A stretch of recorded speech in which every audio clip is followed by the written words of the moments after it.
यो विद्यालय विगत 27 वर्षदेखि सञ्चालनमा छ। विद्यालयले विद्यार्थीहरूको सर्वाङ्गीण विकासका निम्ति काम गरिरहेको छ।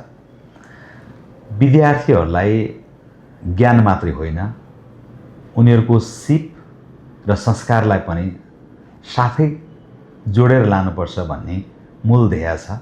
त्यसैले ज्ञान, सिप, संस्कार सहितको प्रविधि र अहिलेको विश्व बजारलाई आवश्यक पर्ने प्रतिस्पर्धालाई पनि ध्यानमा राखेर हामी काम गरिरहेका छौँ। कक्षा कोठाहरूलाई प्रविधि मैत्री बनाउने, विद्यार्थीहरूको सिप विकासका लागि विभिन्न खेलकुद, अतिरिक्त क्रियाकलापका विषयहरू जोड्ने, स्टेम अहिलेको निकै महत्त्वपूर्ण छ। साइन्स, टेक्नोलोजीलाई विद्यार्थीहरूले आफ्नो दैनिक जीवनमा जोड्नुपर्ने हुन्छ। त्यो कुरालाई पनि हामीले एकदमै ध्यान दिएका छौँ।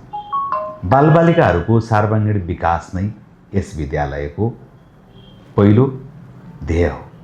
हामी एउटा समृद्ध बालक बनाउने, हामी एउटा समृद्ध नागरिक बनाउने, हामी एउटा सक्षम परिवारको सदस्य निर्माण गर्ने अभियानमा छौँ।